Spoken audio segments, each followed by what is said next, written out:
Here we go. We are live. Straight politicking. Alex Alonso, 101 on all your platforms. Hit a brother up. And I'm here with my co-host, Munchie Bizzle. What's the dizzle? We got Munchie Bizzle. Morals over money. That part. What's new? You did the Hater World interview. Oh yeah, shout out to Hater World went over there. You know what I'm saying? Had some black and brown dialogue. You know what I mean? Cool vibes. They show hospitality. That's cool, man. I watched about 45 minutes of it. And about 30 minutes in, around the 29, 30-minute point, I'm hearing a familiar voice, but I'm not sure who it is. They shoot with one camera. So if I'm watching this on a cell phone like I was, it's hard to see the faces. It's what is it? It's Blue Devil in the middle. You're on his left. Then he's got another brother on his right, and then there's another brother on your right. So it's four guys in one shot. So it's kind of hard to see. So I'm like, who is this dude? So I zoom in. Man, my boy L-Boy from Pasadena. Oh yeah, shout out L-Boy. Man, L-Boy was one of my first, let me think. One of my first, when I came back to doing interviews in 2013, because I had took a hiatus, because I was doing them in back in the day before, and then I took a few year hiatus, and then I came back. 2013 was really when I came back with the YouTube channel. So all those interviews I did in 07, 08, the G-Actives, all of that really wasn't for YouTube. But in 2013, I started saying, all right, I'm about to work on YouTube. And L-Boy was one of my first interviews when I got on my YouTube tip in 2013. Oh yeah, no. shout out to him. I met him that day. I didn't know he did music. Whatever, I'm about to go check it out. You know what I'm saying? Oh yeah, man. Let me see if I remember one of his albums. He slid me an album. I think it's called Gangsta Government. Gangsta Government. He had some bangers. He really did. I pulled up on him once for a video shoot for Cocaine Girl, I believe, and he had the SS Monte Carlo Super Sport in the driveway, and that's the classic. I think it was the '87 Super Sport L-Boy had in the driveway. I was like, okay, this guy, he knows what's up, even though he get his hustle on too though. He got the game trucks and all that. Yeah. So how'd that whole thing go? I didn't get to watch the whole thing, man. They did like 3 hours with you? It was a cool little minute. No, it was cool. We covered a couple subjects, you know what I mean? And the subject basically blacks. I use the word gatekeeping. It sound bad, but you know what I mean? I basically said you kind of got to coexist with black people. I heard that part. That was in the first 30 minutes. Right. You know what I'm saying? They disagreed, but then you explained it not from the fan base perspective, but right. From the production side. Right. From the executive side. Right, because I know the Hispanic community, the ones that be buying it up. I ain't denying that. You know what I'm saying? We know that. Yeah, that's a fact. I go to YG shows, and he got a big Mexican following. You know what I mean? So, yeah, I know that, but, we were just dialoguing. It was some good dialogue. You know what I mean? And whenever I go to the Dodgers game, I'm just always amazed at how much L.A. Mexicans love the Dodgers. If it wasn't for L.A. Mexicans, there would be no Dodgers, to keep it real. The market would be messed up. Oh, yeah. That stadium would not be filled up. That stadium's got to be more than 50% Mexican. You think all right, I think that's that they sport that they support the most. You know what I mean? I mean, they support soccer.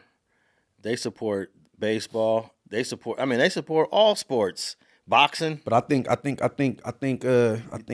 baseball might be number one. It might be. I think. Well, it depends. Yeah, you know what? Because when they play soccer at the Coliseum. The only time that they had over 110,000 people in that Coliseum, the Raiders didn't do it. USC can't. When USC and Notre Dame go play there, they might get 90,000 in there. 110,000, I believe, when Mexico played El Salvador in a soccer match. Oh, so that's like a rivalry. I guess so. Yeah. And I was like, wow, this is the most packed the Coliseum, I believe, has ever been. So I know they support soccer to a certain degree, but I'm not sure if it's more the Paisa Mexicans that support the soccer or if it's the Chicano Mexicans, the same ones that go to the baseball stadium. I'm not sure because I haven't been to those matches. I watched a couple of them on TV and was amazed. They're getting over 100,000 people in that Coliseum. Now, saying that, that's toe up because 90K, you know how much money they bringing in, seating people? Even at the concession stand, paying admission, and like at one point, them student athletes wasn't getting nothing. Oh yeah, the student athletes are starting to get some money now. But yeah, it's a killing in there when I mean, just all the top teams. When you think about it, all the top teams that have their rivalries. First of all, USC, and I'm sure most of all the universities, most of their money comes through the football program. The football program is what feeds these universities their money. Yeah, I forget what percentage it is. I don't remember it, but it's some ridiculous percentage of when you look at all the money that comes into a university, the football program is the king. Yeah, I know they clean up when USC and UCLA play for sure. Yeah, that's a big game too. But for some reason, the Notre Dame game, this goes back to, I don't know, the 1930s, 1940s.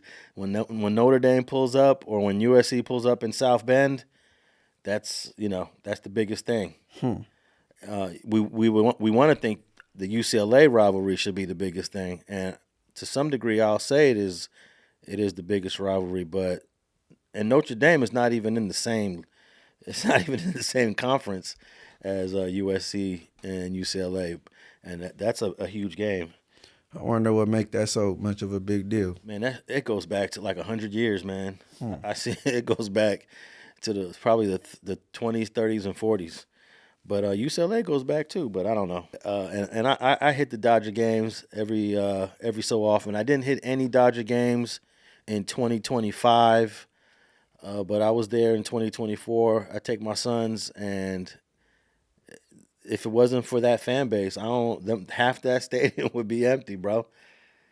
And I told you before, I think I went to a Tiger event where there was a long line when Tiger used to have that store on Melrose.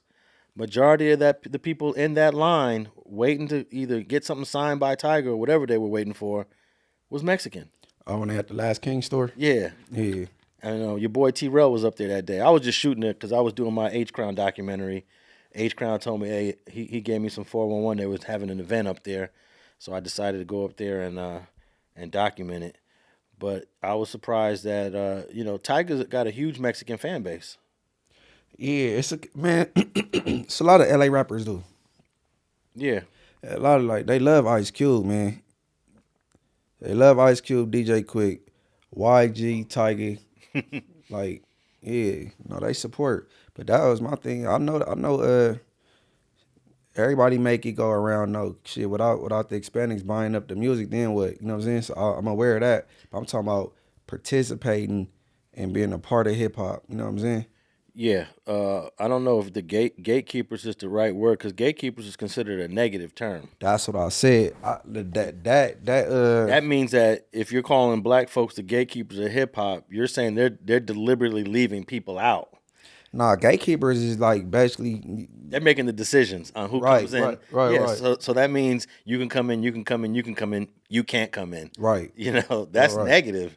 I don't know. I think if someone's talented, regardless of their race, and you've mentioned this before, Eazy E and other black producers will sign you if they like you. If they feel you got the talent, they're not going to shut you out. That's how we know about Kid Frost. Kid Frost is considered probably the godfather of Latino hip hop in LA.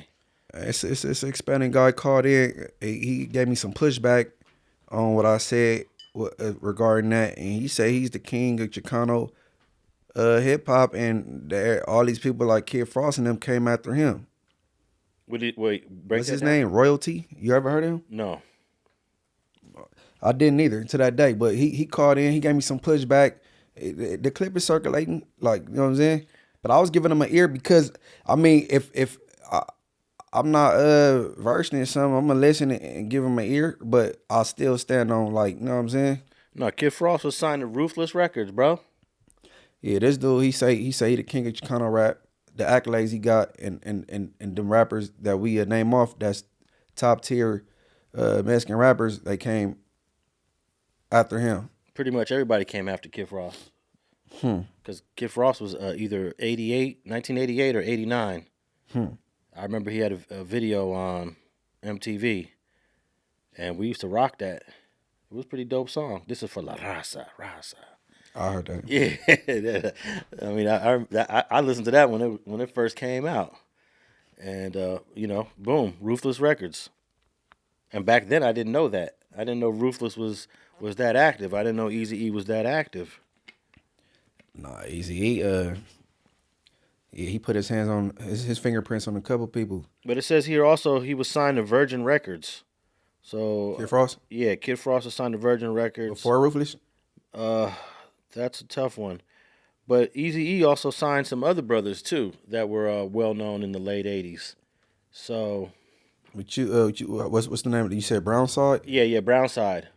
Brownside was a well known late '80s group.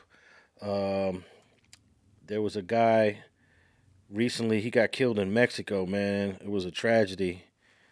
He was a Brownside member. He was killed about maybe 4 years ago.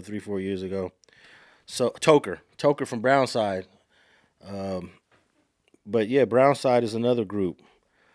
I don't think Lil Rob though was signed to any black artists. That dude came out in the early 2000s and had probably one of the biggest bangers to this day.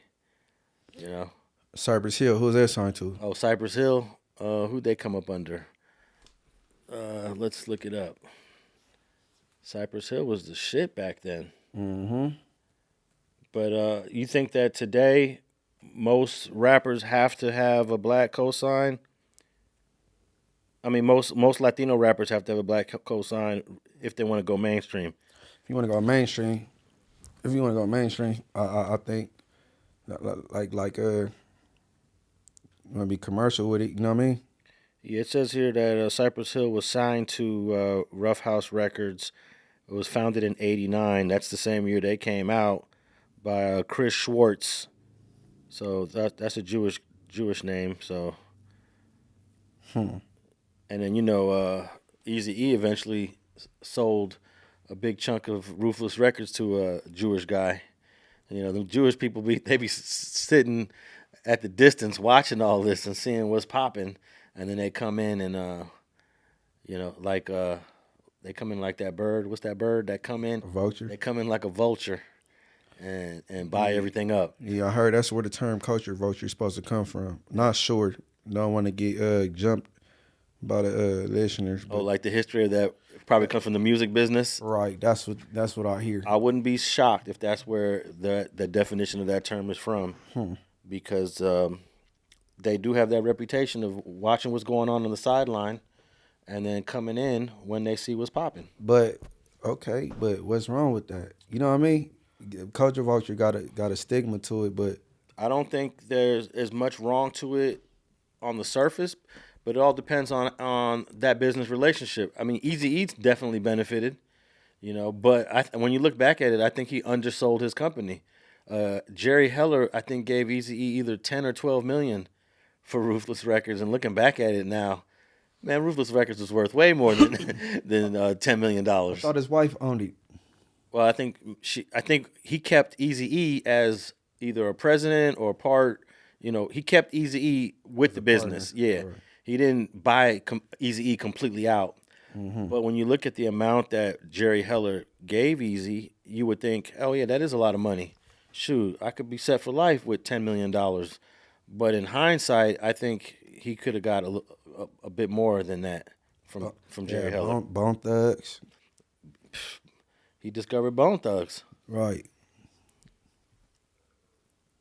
No, Eazy did it up back then, man. But all of the best Latino rappers out now are usually collaborate with black rappers. Or they they rap black. You know what I mean? They got a black swagger. You got Shoreline Mafia. You not Lefty still got the dialect of a Hispanic when he rap, but He man, they know what I mean, man. And then when I say this stuff, I say it ain't no knock on nobody. I mean, I mess with everybody. I mess with my Brown. You know what I'm saying? So the caller kind of argued with you a little bit. Yeah, he gave me some pushback. He ran off his resume. You feel me? What he contributed to hip hop, his accolades, and how many cars he got outside, and you know what I mean. I'm like, all right, but he said I ain't never needed no blacks. I'm like, he was pushing his line. You feel me? But you know, I still stand on what you know what I mean. Is he somebody that we know? Is he an artist? I just ran his name to you. His name Royalty, I think. Yeah, I'm not familiar. I thought it was somebody like Lil Rob or somebody. Lil Rob from I think he's from San Diego. Lil Rob had one of the biggest hits called Summer Nights. I remember that. Yeah, they still play it to this day. It came out like 20 years ago. But Royalty, I want him to pull up the Street TV. We talk about it. You know what I mean? It ain't nobody bashing nobody, but sometimes the cards land that way. You know what I mean? Yeah, and then we touched on because you know they got this Jenny69 girl. She, you know they hold her in a high regard. You know what I mean? She's Hispanic. She do music, but she, you know, she was drinking a little bit, hanging with Blueface, dancing on them, twerking, and some of the Brown brothers came off as they was like disgusted, or you know what I'm saying? But like, damn, why she can't shake ass on? I think they discuss because he a black dude. But what's wrong with that? Like, you feel me? People deal with who they want to deal with. Yeah, I'm sure it wasn't across the board though. The Latino community, it was probably Nah, I think L Boy spoke out. Blue Devil, they like, man, shit, she could do what she want to do. Like, you feel me? Like, you know what I mean? Nah, it ain't across. It wasn't across the board. It wasn't across the board. yeah. For some reason, Jenny69 has definitely made like a big name online as a rapper. I never even heard her music before. Yeah, I was about to say I've never listened to any of her music. I don't even know much about. I know more about her antics than her artistry. I never even heard no antics. Well, into this Blueface thing, man, I don't even think the Blueface thing was like is a big deal. Like, she enjoying herself. It's clear whether she denied it or not what was gonna go down. You feel me? They was having a good time. You feel me? But whatever. You know what I mean? She young. She popping. She in the industry. She enjoying herself. Shit. Yeah, I'm gonna tap in with some of her music Me too. I gotta check her out. because her name is definitely buzzing. I first heard of her when Lefty came up here, and Lefty, he is very fond of her. Yeah, I watched it. She got a YouTube channel. I've seen a couple of her videos, but I haven't really tapped in with the music. But I will. But I do listen to. Hey, Lefty got a few bangers. I still listen to that one he's got with. I like the song you got with RJ. Yeah, RJ. And the video too. The video's dope. That was a good production. Yeah, and he's got a couple other ones that I like too. I haven't really heard anything from him in the last couple months though. He's been quiet, like in terms of interviews and getting on. I mess with Lefty, but my only advice to Lefty on interviews, you just gotta stay away from certain subjects. You gotta know how to curve them. You know what I mean? Yeah. Cause when he say stuff, he mean well. It just don't land right. You know what I'm saying? Yeah, I don't think it was as offensive as some people may have thought it was when he said he wanted his daughter not dating a black person. And I didn't look at that as racist. You know what I mean? And I think a lot of our grandmas, moms, whatever, said the same thing. You know what I mean? Whether you white, black, or Mexican. You know what I'm saying? We didn't heard it before, but you know. But I said that's what I'm saying. That's just something he probably would have to stay away from because it just come off wrong. I don't think he know how to really deliver what he was trying to say. You know what I'm saying? And everybody ran with it. You know what I mean? Yeah, because it could be that also he's sometimes not in his full capacity of comprehension because he may be inebriated or under the influence of something. So that makes it kind of difficult too to come off a certain kind of way. No, I mess with Lefty though, man. And I could tell he genuine and he ain't got no disdain for no different race or nothing like that in his heart. You know what I'm saying? Yeah, and that's coming from a guy that grew up in Baldwin Park, and there's really not too many black folks out there to begin with. Right. It's not like he grew up in Compton or on the East Side or in Inglewood, Right. where you are interfacing with black folks every day. He's integrated to schools and all that. Yeah, You know what I mean? he's from Baldwin Park. That's a whole different type of upbringing over there. Right. But you know what it is? I think the internet and the music, even though you're not living in South LA, Compton, Watts, Inglewood, you still get a little bit of the experience because everything's now online. Everything is on social media. And you could just get in someone's DM and say, hey, I want to holler or I want to collab or something. You know, the distance between here and Baldwin Park is nothing to the way it was maybe 20 years ago. Baldwin Park was like far, like way away. Now it ain't nothing. You know, it's a hop, skip, and a jump from where we're sitting at right now. Even though I could tell you I've probably been to Baldwin Park 0 times in my life, you know. If I have, I probably forgot. It's just down to 10 a ways. But all right, man. Man, you know the top story this week, and we're probably gonna be hearing about this for the next couple of weeks, is a shooting in Stockton, California. I've been hearing a lot about that. Which is Stockton. I'm trying to think. Yeah. Stockton is just north of LA County or north of Fresno. I believe it's north of Fresno. You ain't been up there? Never. I heard about. I've been hearing about Stockton for a minute now, but then they starting to have some rappers making noise out that way. You know what I mean? I don't think they really had no presence as far as the music until like the last couple of years. But you know. Well, if you take a drive up, you know, California's Central Valley, you're going to pass through Stockton. If you go to Sacramento, if you're going to Sacramento, you're going to pass through Stockton if you're driving. It's north of Modesto, way north of Fresno.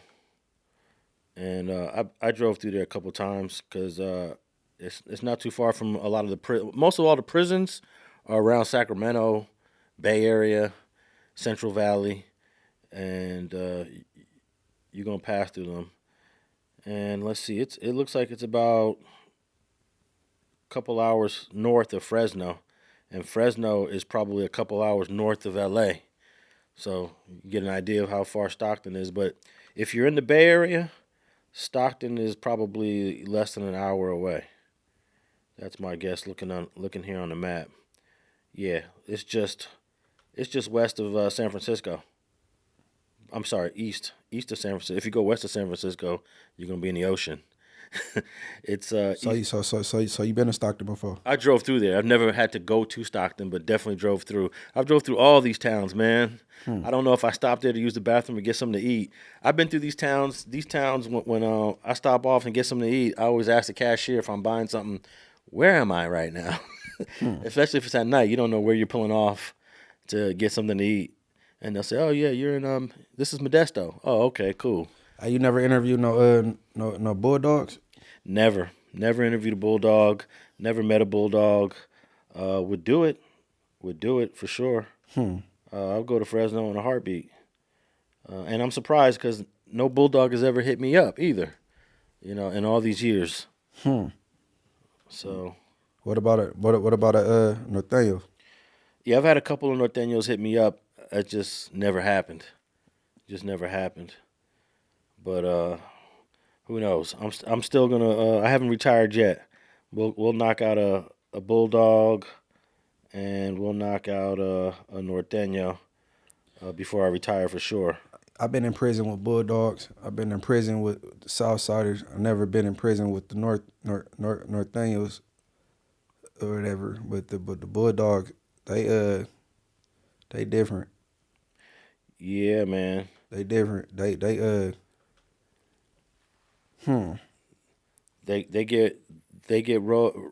get ridden off most yards where their Southsiders are at, and they're always outnumbered. But they fight too. they fight 20 to 200. I'm gonna say the Bulldogs is a lawless gang. They do the F they want to do. Man, I have a interesting bulldog story about when they decided to get along with the Sureños in Solano. I think it was Solano. I bet that didn't last long. And the guy that was running the Southsiders on that yard said, all right, these are your phones to use, and these are our phones. And he divided them up pretty fairly. I think he gave the Fresno Bulldogs like 4 phones, and the Southsiders had like, 10 or 12 because there's way more of them. Majority. Yeah. Right. And Makes sense. they got to just abusing the phones. And that was When the you end say of it. abusing the phones, They went beyond the 4 phones that they were assigned or that they agreed to, and they started using other phones that they weren't supposed to use, and they basically said, F it, we don't care about that, we F that rule, and it went up. like I said, I don't know if I used it right, but lawless gang, they ain't following no directions, bro. They, hey, look, when I was in Wasco on C Yard and I was in the building with the Bulldogs, bro, I'm young, so it don't bother me. But if you like one of them old dudes, like there's a black trying to get sleep at night, or you don't really want to jail with the Bulldogs, they bark, hoo, hoo, hoo, they barking, you feel me? Versus the Southsiders, they got more structure. You'll have a Southsider that'll say very, very calmly, homies, we on quiet, and then get quiet. Bulldogs ain't going for that shit. And Wasco is actually on this same highway if you're gonna go from LA to Fresno, that's the same highway that Wasco's on. Or if you're gonna go from Fresno to Stockton, that's the same highway that Wasco's on. I want to know how did these Southerners and these Northanians get so much dislike for each other and y'all not near each other? It started in prison. It started in prison back in the 1960s when the only time that a Northerner, I believe it's the only time a Northerner killed a Mexican Mafia dude is when they killed Cheyenne Cadena. They threw him off a tier in 1968, I believe. Well, 68 was the shoe war between the Norteños and the Southerners. They got into a fight over a pair of boots, and then Cheyenne was killed. Cheyenne was the guy that was supposed to be depicted in that movie American Me. That Edward James almost messed up that whole movie and got a whole lot of people killed because he had a scene where the guy that was acting like Cheyenne gets raped, and it never happened. He just thought it would be when in an interview they asked Edward James almost, why did you add that rape scene when that never happened? He said, well, I just wanted to send a good message, and let the kids know that if this is what could happen to you in prison. The rape scene that changed everything. The film depicted the Mexican Mafia's founder being raped in juvenile hall. This never happened. It was fiction created for the film. But here's why this matters. According to the gang's code and culture, this portrayal was one of the most offensive things Olmos could have possibly depicted. To the Mexican Mafia, homosexuality of any kind is an affront to their ideology, and a sexual assault violates a man's honor in a way that demands response. That's not just gang mythology, it's documented in federal court records, it's their actual code. When Tony Casas, a retired prison warden who worked with Olmos on the production, warned him directly that this scene would cause serious problems, Olmos defended it. He said it was philosophical. He said it was meant to scare youngsters about what could happen in prison. Casas told him straight, "You're offending some very powerful people." Olmos didn't listen. That decision may have cost lives.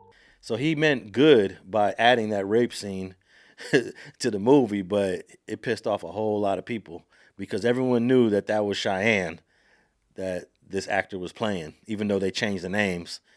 And Cheyenne ain't never got raped.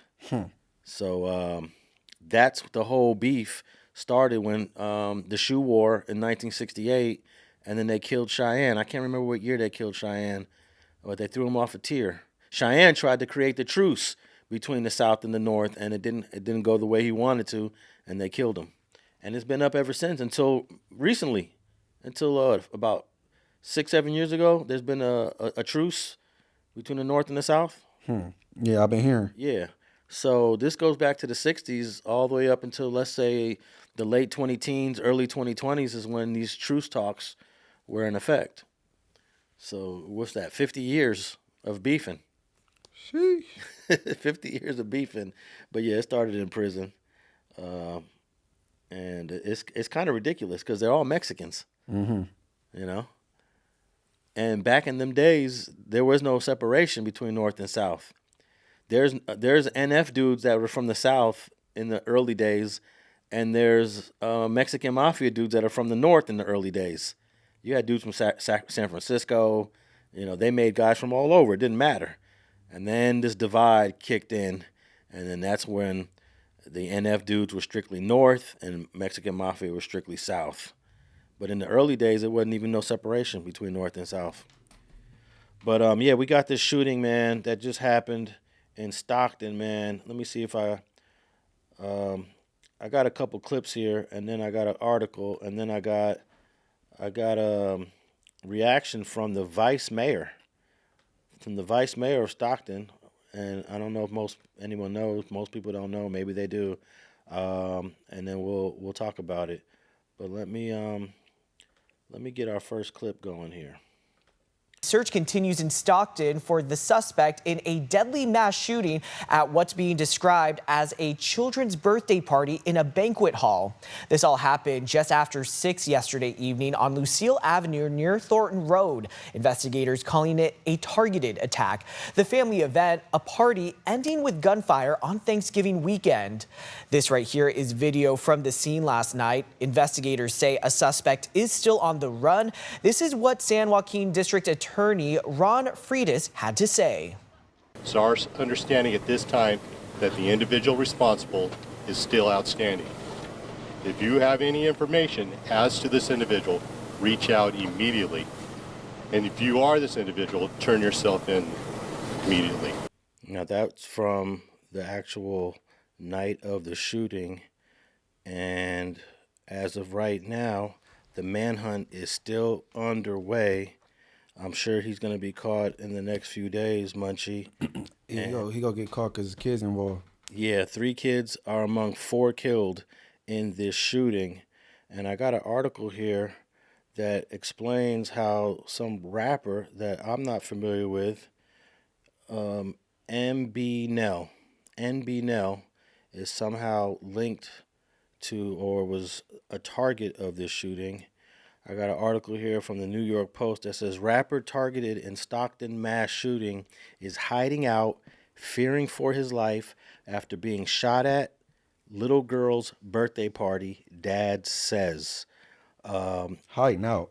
Yeah, the rapper himself is hiding out. Who reported that he hiding out? This is the New York Post. How they know he hiding out? I don't know. It's crazy. Let me read this. It says a rapper targeted in a deadly birthday party mass shooting that left 3 kids dead is hiding out and fearing for his life after he and his wife were both wounded. Okay, so he did get hit. Yeah. Rapper NBMel was among the 15 shot at a birthday party for a friend's 2-year-old daughter inside Monkey Space, a banquet hall in Stockton, Saturday evening. His father, Junior Dongon, told the Post.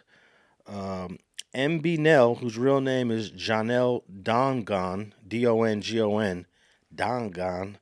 I don't think I've ever heard a brother with that as a last name, but I'm looking at a picture. Oh, you know what? He's a little Asian, huh?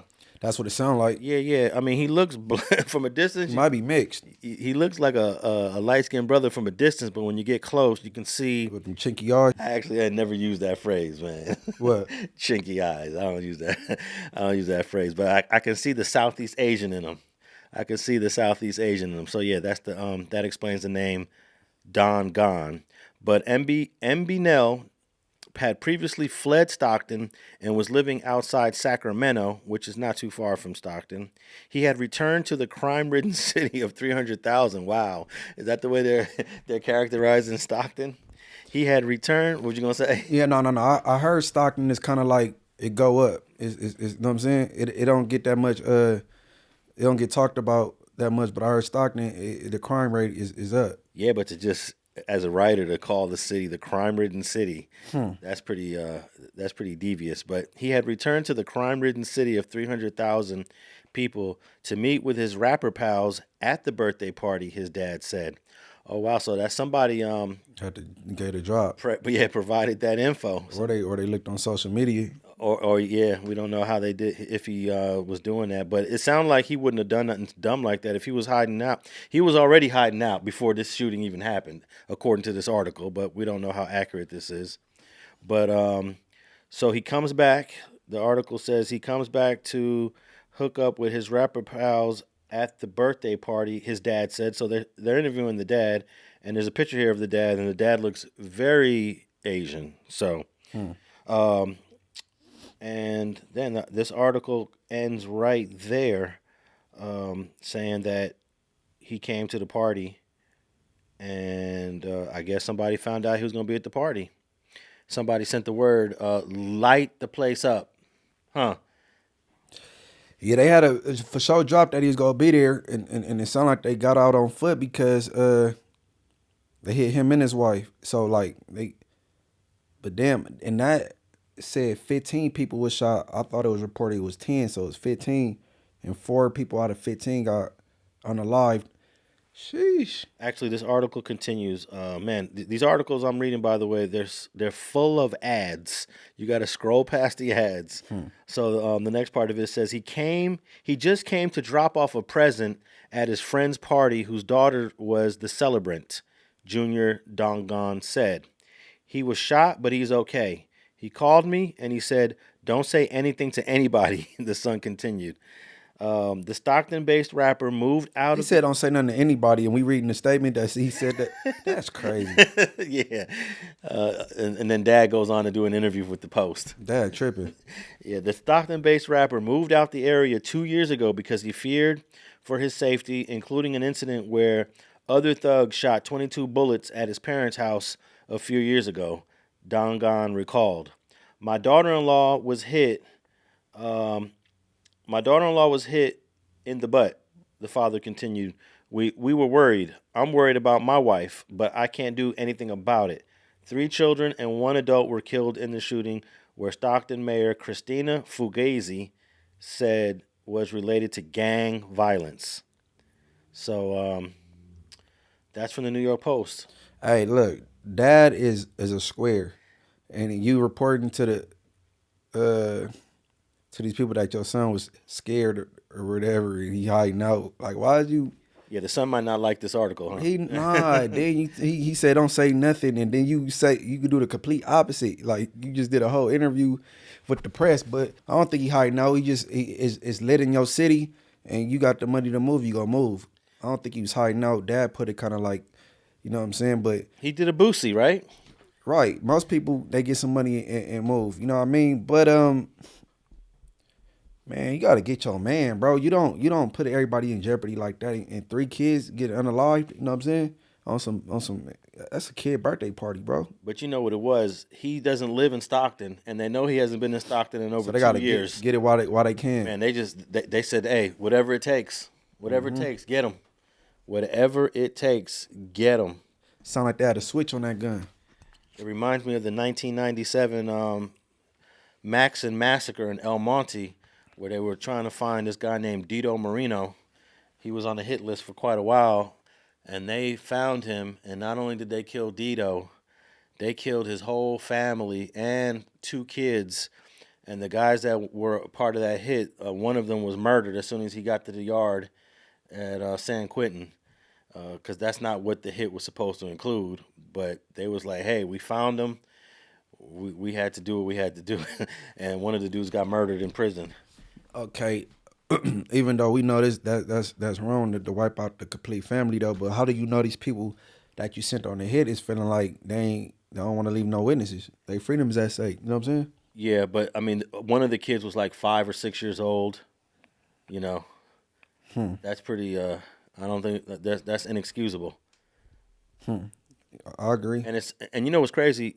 Taekwon Cox did a similar hit, or was convicted of a similar hit. Right. Back in 1984. Little fee, and he didn't really receive any sort of negative stigma while in prison for.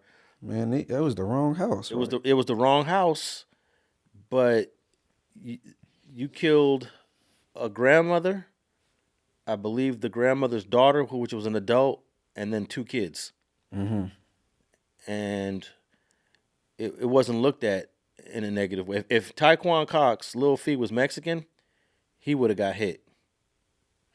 He would have got hit, you know. And whoever these dudes are in this shooting, I don't know what race the assailants are, but if they're Latino, they're in trouble if they go to prison. I haven't heard of NBMel into this incident, but it sounds like he got he on the top of the op list. He didn't put in some work, and it was a must do. You gotta, like, you know what I'm saying, like, we gotta get it done now, or they wasn't gonna miss the opportunity. You know what I'm saying? Yeah. It was like one of them type get ups. It seemed like, man, but bro, you still get your man, bro. You don't like put out kids in jeopardy, and you know what I'm saying? I could imagine the dudes went in there and everyone started running and scattering, and while they're trying to shoot NBMel,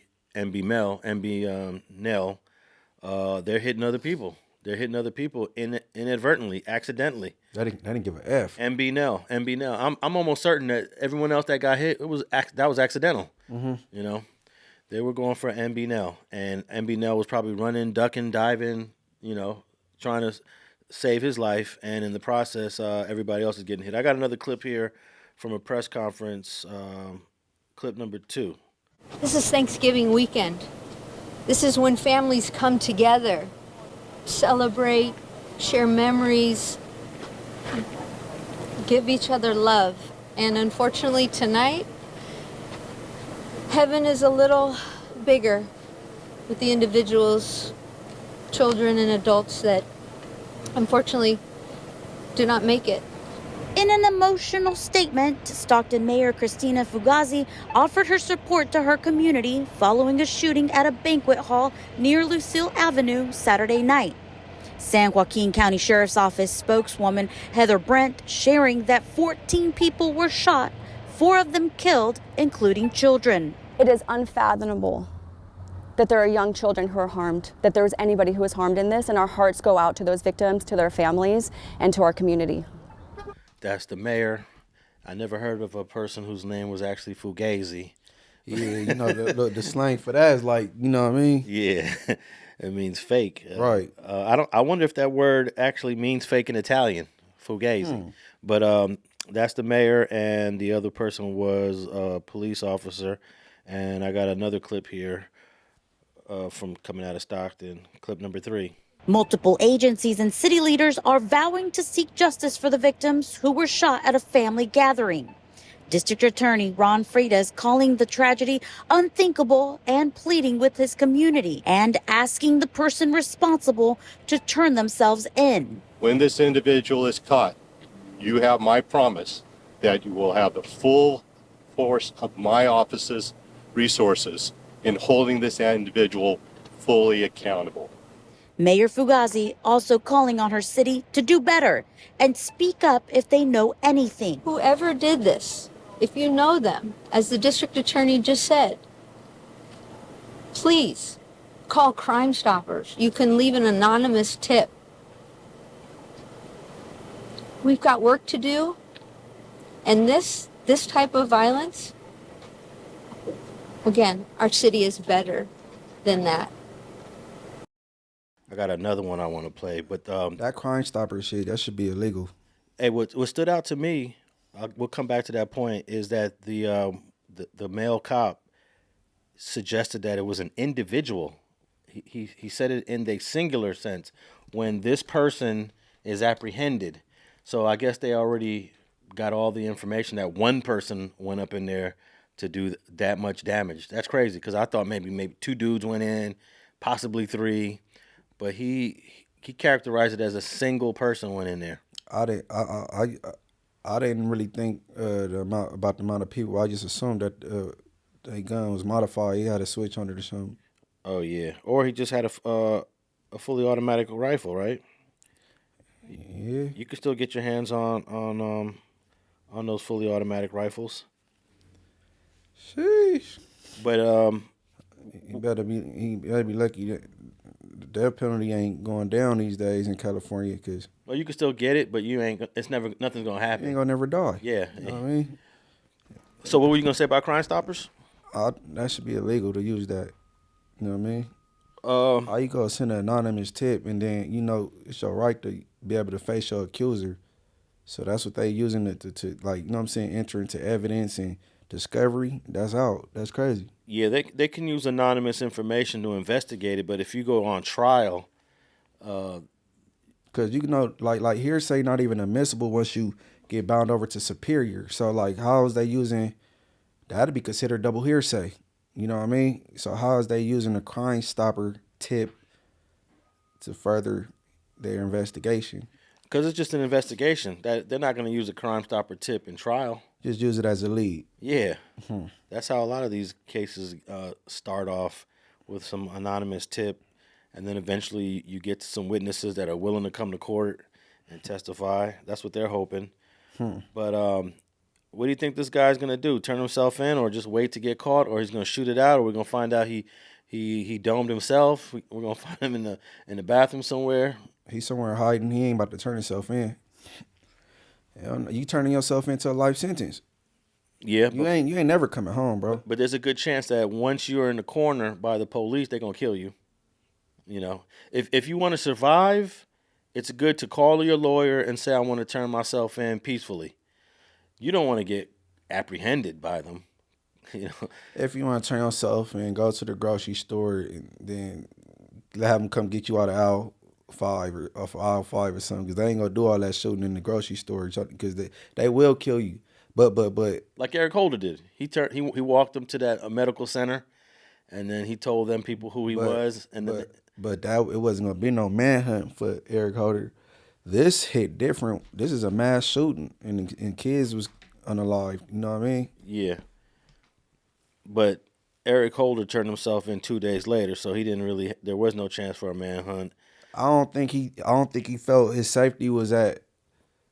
He tried to turn himself into a mental institution so he could have a better fight. Yeah, but he didn't. He never was a part of that mental institution. He just went there and got arrested. He got documentation that being in mental institutions in the past. Yeah, that's correct. But that particular place had nothing to do with any of his previous care.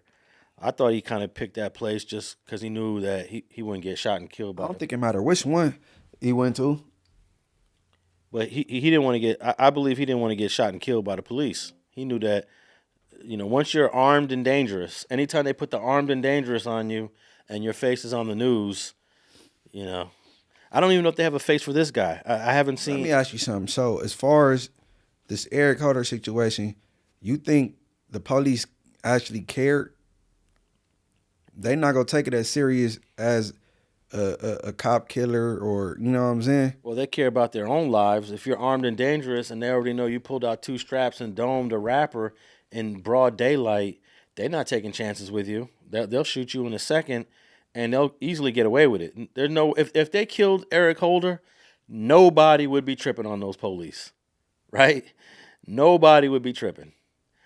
They could say, look, he was armed and dangerous. We saw it was a bulge in his pants.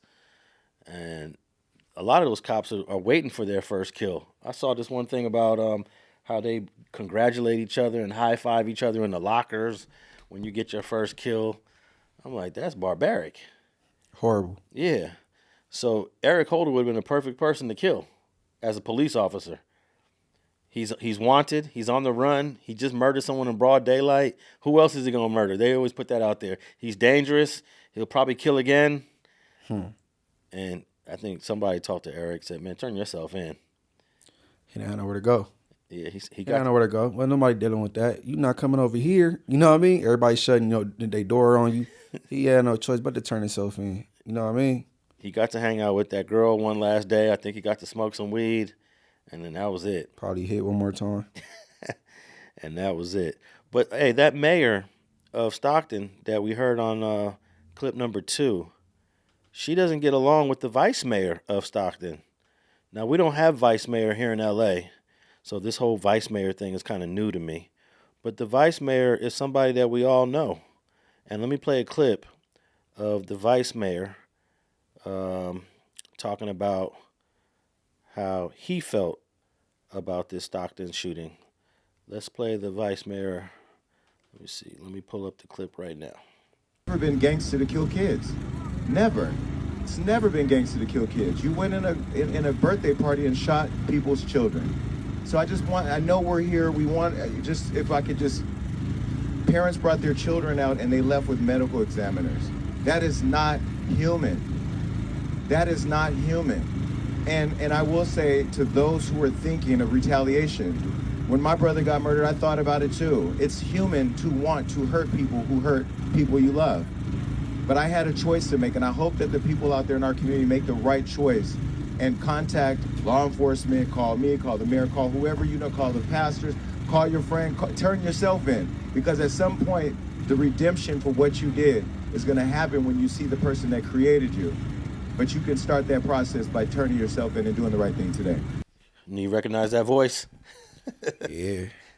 That's Jason Lee, y'all. And I bet you didn't nobody know that either. I didn't know he was the vice mayor of Stockton. Because you ain't gonna find nobody that's into media the way he is, like, you know what I'm saying, doing the podcast thing, and then they in the politics.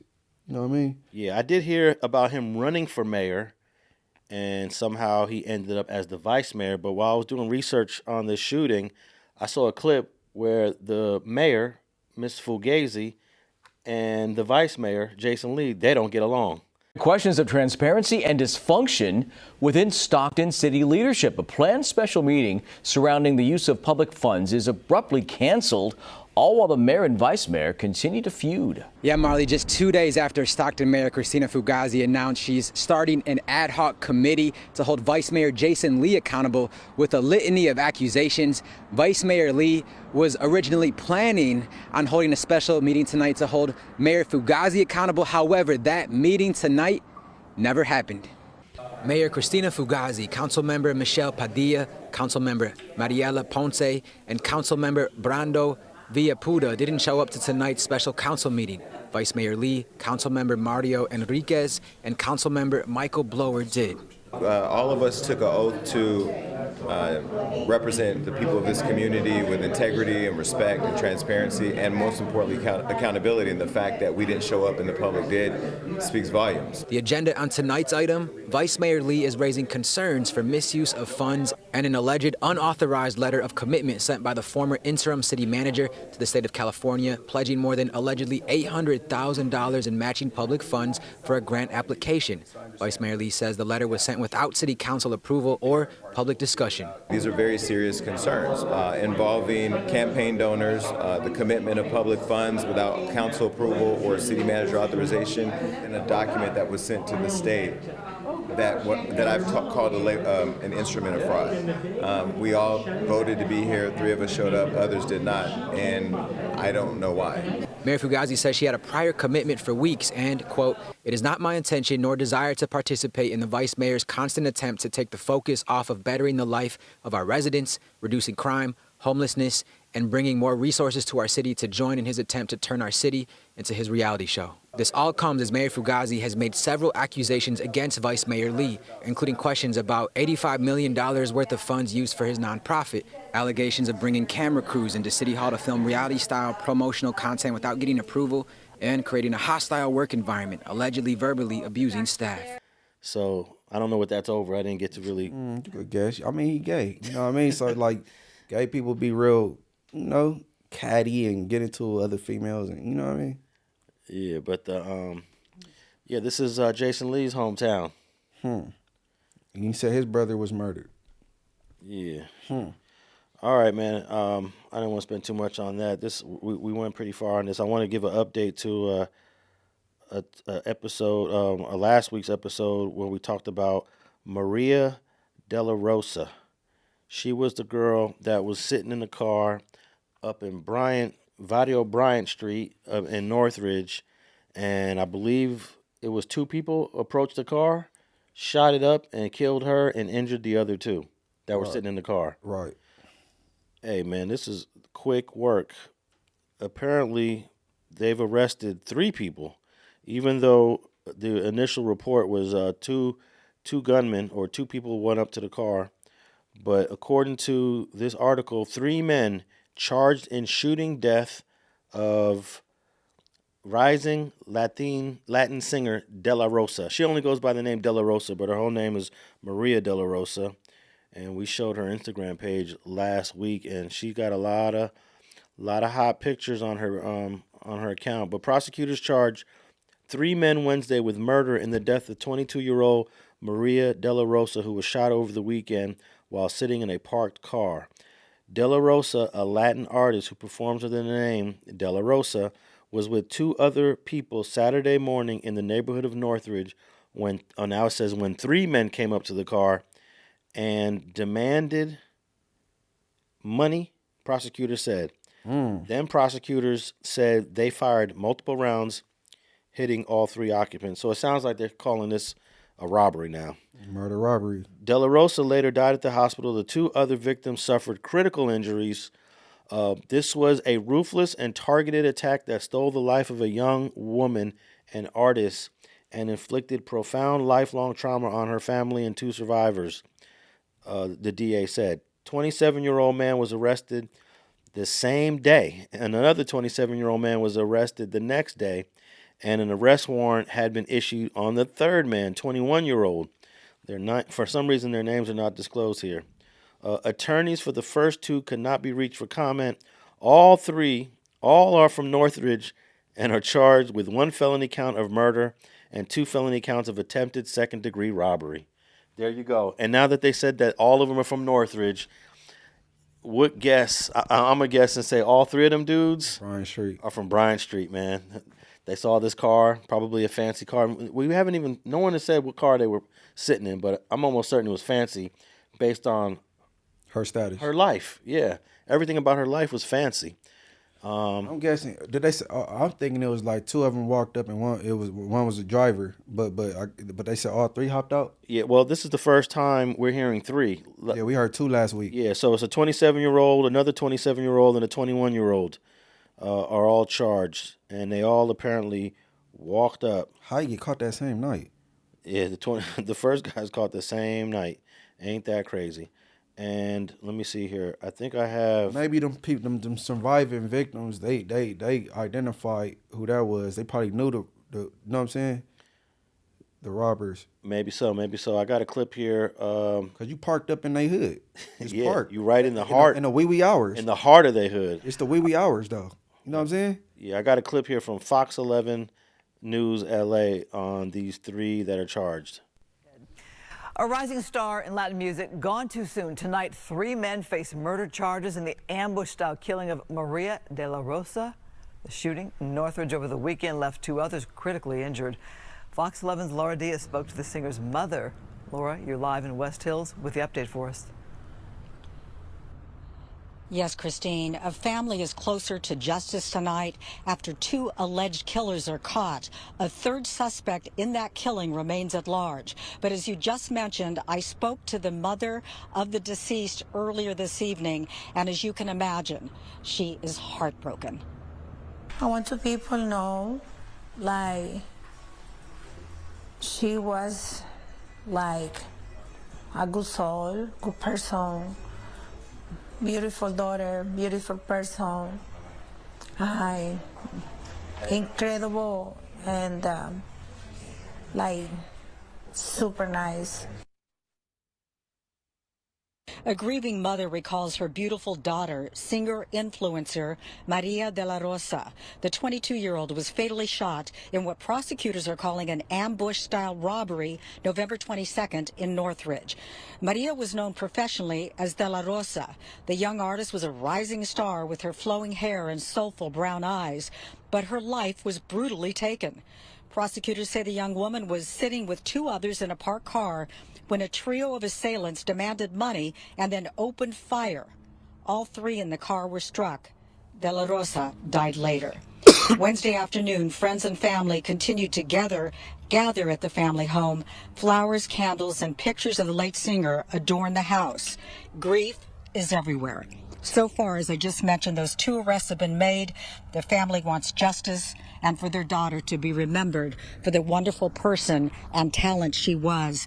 They described her as a person who always helped others, had a lot of spirit about her, and simply enjoyed life. All right, so this news clip was produced before the third person was arrested. So does that mean one of the first guy or the second guy arrested told on the third guy? Good chance. Or look, I want to know them two that was in the car with her, was they gang related? Because I think they'll go off them anyway, whether they coughed it up or not. You know what I mean? Because I don't see no reason to. If y'all three strapped, why the robbery didn't go through? Why y'all had to kill? I think I got a hunch that them other two might have been part of some gang. The shooters?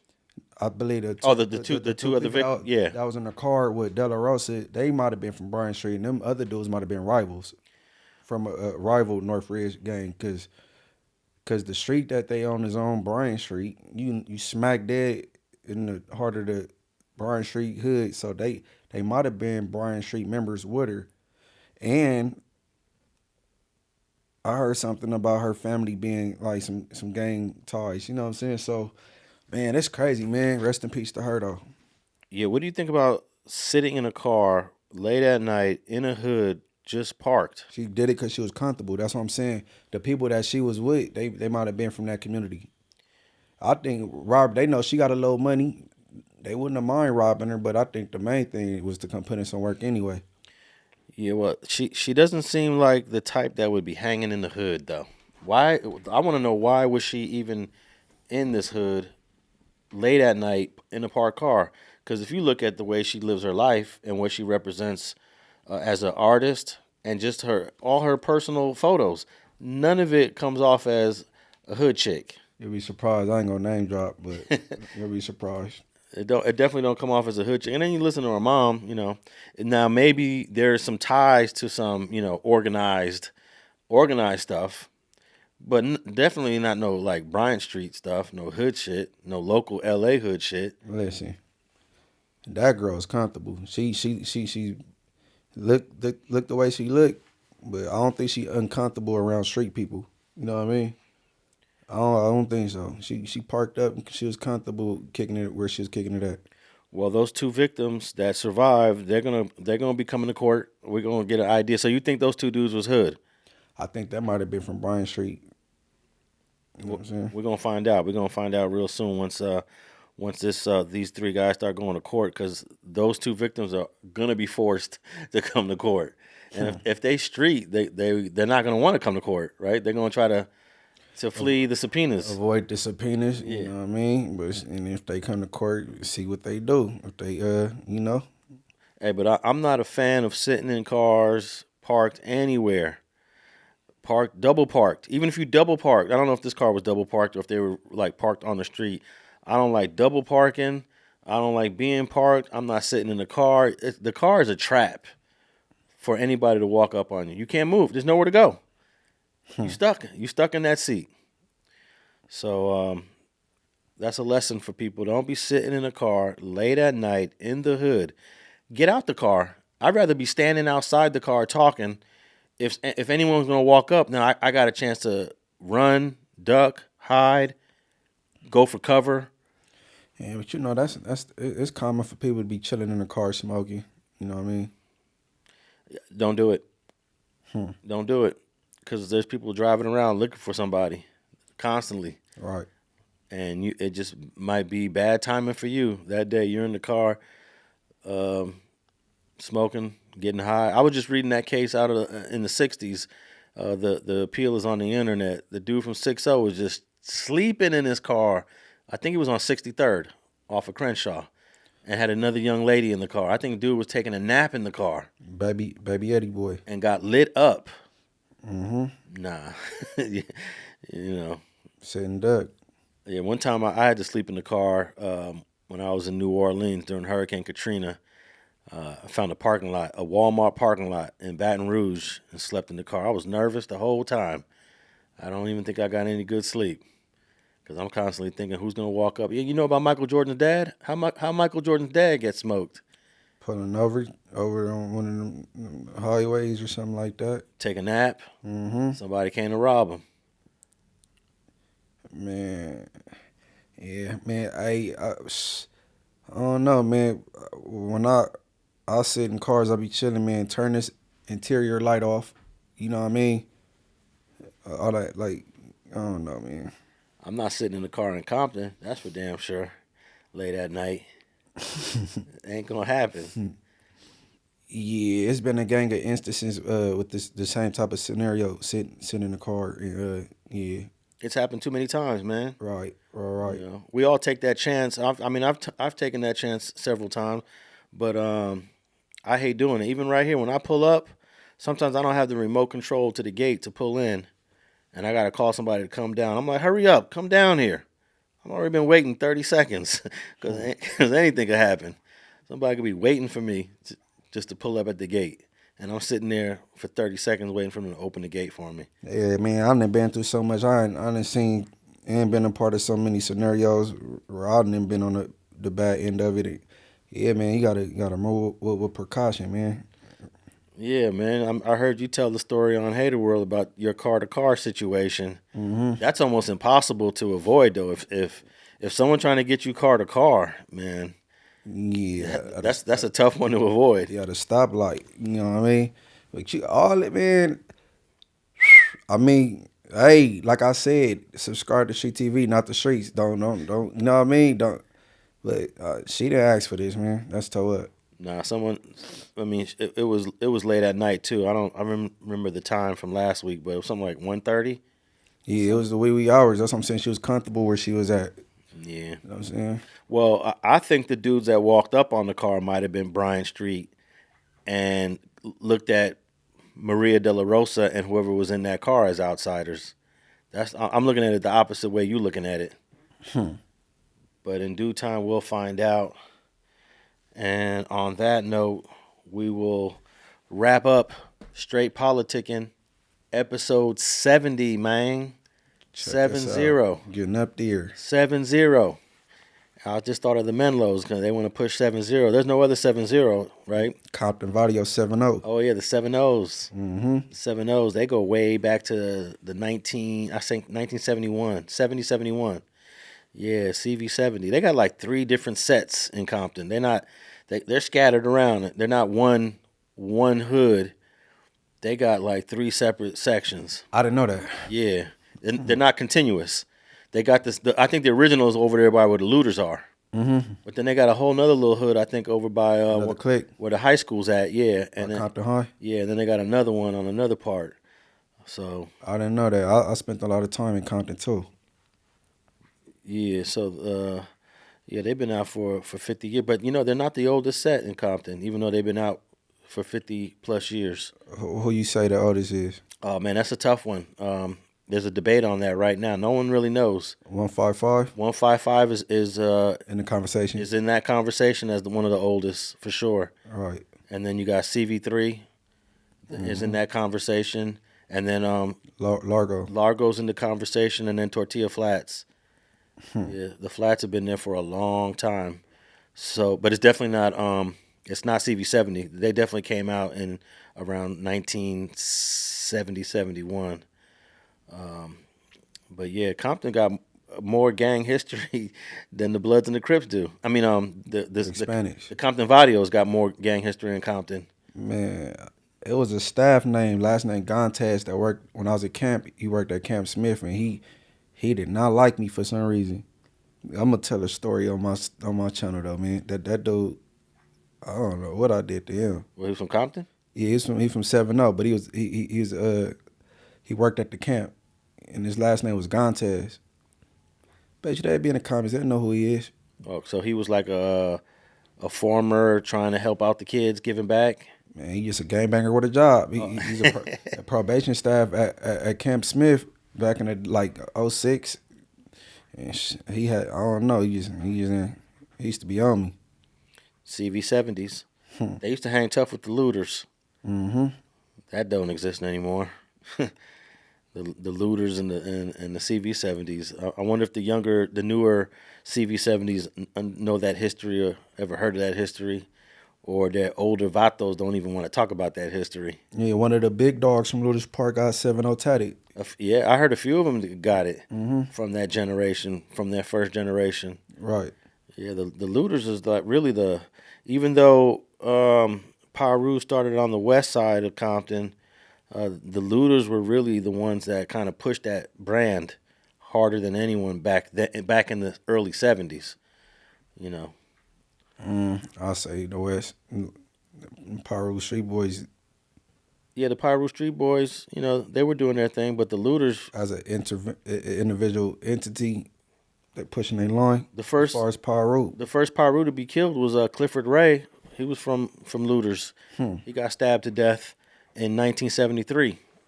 So the first violence that came to Piru was looters. And then then bartender got killed. He was also from the east. So those two, Clifford Ray and bartender, they were the ones frontlining in 70, I'll say 72, 73, 74. You know, they were coming up dead. You know, I think the Santanas were doing their thing. You know, who were the West Side Pirus fighting in the early 70s? Carver. Oh yeah, you got Carver, but the Carvers was also dealing with the bounty hunters too. You know, dealing with them green jackets. Yeah, it was. But Santanas was really, they was on the Pirus. That's all they had. That's all they fought against in the early 70s. That was called something else then, though, right? Well, the Oak Park and Businessmen. Right. Yeah, but they merged them together, and yeah, it was Oak Park and Businessmen, definitely. And then it got merged in 78 when Bullet got killed. When Bullet got killed, they merged it. Bullet was trying to merge it, I believe, all along. And then when he died, they just did it and became Santana Block. All right, man. Morals over money? Subscribe. Like, hype, and subscribe. You know what I'm saying? Morals over money. Yeah, the hype is only on mobile, though. I can't find the hype button on the computer. Go ahead, hype that thing, man. Get 3 hypes a week, man. Go ahead, hype me up, man. Morals over money. And hype any of our Street TV videos if you so desire. And we are on all platforms, Spotify, iHeart, and Apple. Leave us a rating and review. Leave us a comment, and we out.